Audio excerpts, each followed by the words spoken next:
What if we're loved? Hi, y'all. I've been trying to position this camera for like the last 15 minutes to try to get the American flag out of the shot.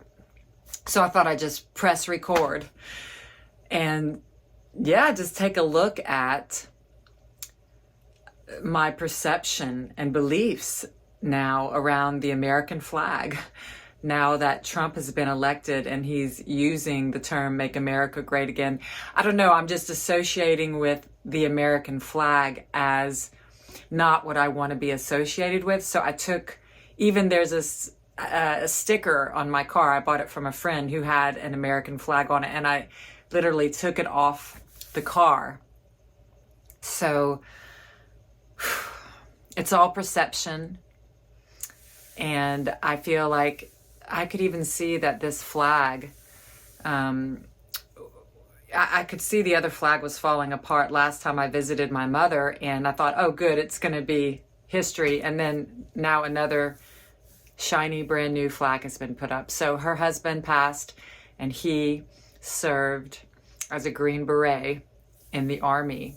And so I'm in his old room, and I can see why he wanted to look at it out of his window in his last days. I feel like it got just redefined for me that, oh, I know why that flag is there, and I don't have to hide from it, hide from what I'm feeling, that I can face my thoughts and my feelings about wanting a loving America, wanting a heartfelt country that I'm from, wanting it to be more about helping each other rather than billions of dollars. So I could see those beliefs that I'm actually, back in the US from Mexico, where I need to face these thoughts, but they're literally always there for me to face. And this is an opportunity. It's really interesting. When I got here, I was just fighting it. I was fighting being in 30-degree freezing temperatures, and fighting being in the middle of nowhere, fighting the storm that was coming through, and fighting having no internet after that for a week. So I have to tell you what a beautiful shift I've had in my mind since I surrendered and just accepted that I was here to give and to love and to remember that there's always something to be grateful for. Now, let me tell you, I couldn't force that gratitude, but it came when I, like on the 6th day of being on the phone with the internet people and just saying, just letting it rip. Like, Mom, you live in a third world country. In Mexico, the people come out. If it's 9 o'clock at night, it's been a week. You're paying $100 a month for no internet. I went on and on. I fought it wasn't doing any good. So by the time on like the 6th day without internet, I just came up here and prayed, and I was like, I'm not supposed to have internet. I'm not supposed to be doing anything else. And I had lots of things to take care of on the internet, so to say. I had big plans, let me tell you. So the next morning, I apologized to my mom. I said, I'm so sorry that I have been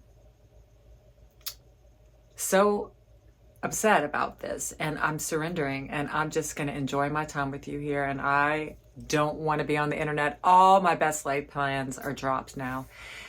Well, then my mom decided, no way, I pay all this money, we're switching companies. Anyway, that was another whole thing, and I really had to learn how to let her go through hers without getting back into my upset mode. So now I had to be the space holder for my mom, who wanted to call every other company. It was so funny to see that. So anyway, after that one surrender led to me surrendering in so many ways. I don't know what happened, but I decided I'm going to go to the basement and get on that treadmill, even if it's 30 degrees. I'm going to go and buy some salt. I have a car here. I can go get whatever I want. I got these big bags of Epsom salt and essential oils. And I started to take long, soothing baths every day. Water really calms me down. And I started to get on that treadmill, and I found my old weights, and I just thought, wow, exercising really makes me happy. You know, it's been 10 years. I let it go because of, you know, the teachings. I was learning that, you know, focusing so much on the body isn't the focus. Present moment peace is. But then, you know, I started to get depressed and weak. Like if I sat on the floor, I had a hard time getting off the floor. So I was like, okay, obviously I'm supposed to be doing some kind of strengthening. So, you know, little things like that. And all of a sudden I started cooking these really beautiful organic meals for my mother, who needs to eat better because of the cancer. She just could eat cinnamon rolls and steak all the time. So I started cooking these really great meals where she just was, oh my God, like, I mean, roasted garlic and vegetables and all kinds of beautiful homemade pizza and healthy stuff. And I've just been having the time of my life. I'm like, oh my God, I'm in a spa. And I love to cook. It's like my thing. So baths and treadmills and walking the dog I figured it out at the hottest time of day. It gets warm and I walk the dog through the forest and I see the deer, and it's amazing. It's a miracle. It's a shift in perception. Being here is like a personal retreat. I'm just nurturing my soul with all this prayer time and this beautiful loft I'm in. And I've been sinking in so deeply, and it's such a beautiful shift in the mind to see that I'm living actually in a miracle. I'm experiencing a miracle and most of it was because I thought I came here to pack up my mom's house, but I couldn't help her because she didn't want to let go of so many things, or she just had to be the one to decide. And I was just here to support her, you know, to help get everything out of the car and put the boxes together and let her put what she wants in it, and then carry them to the barn and stack them and cook her meals and make sure she doesn't have to walk the dog. All the things that she's just in seventh heaven because I'm just giving my love and my support as she packs up her house, and she's going through a lot of nostalgia. Her husband passed, and she's, you know, I'm going to do the ashes transfer because she doesn't want to touch the ashes in the urn and all those things. So anyway, I'm a gift.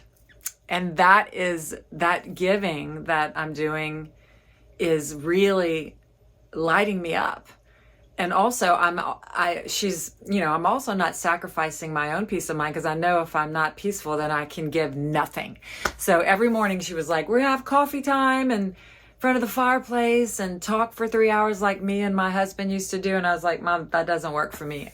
I have to have my prayer time or I'm not going to be okay. I'm with you all day. So sometimes I do go down and have coffee with her first thing in front of the fireplace. So I don't make it stickler, but I was trying to do her routine and that wasn't working for me. It was such a beautiful balance. It's like give, but don't give to the point where you can't give because you're depleted. You have to take care, like on the airplane, put on your oxygen mask and then put on the younger one, the child's mask. It really is such a beautiful gift to surrender to the gifts, to always find the gift. There's always a gift. There's, and that resistance, you can feel it. You can feel it when you're resisting what is. And I feel like I just want to come on today to remind us all that there's so many gifts and miracles in the present moment. It's a surrender over and over again. And then the mind shifts because it sees that when it stops struggling, just like in water, when you stop struggling, you can float. And I'm floating. And I'm so, so grateful for the flag. All I can say is there's so much gratitude that I stopped fighting. To feel that non-resistance, to feel that acceptance feels so heartwarming. Everything's a miracle. Thanks. Thanks for joining me here. And I'll see you soon. What if we're magnificent? Look deep within.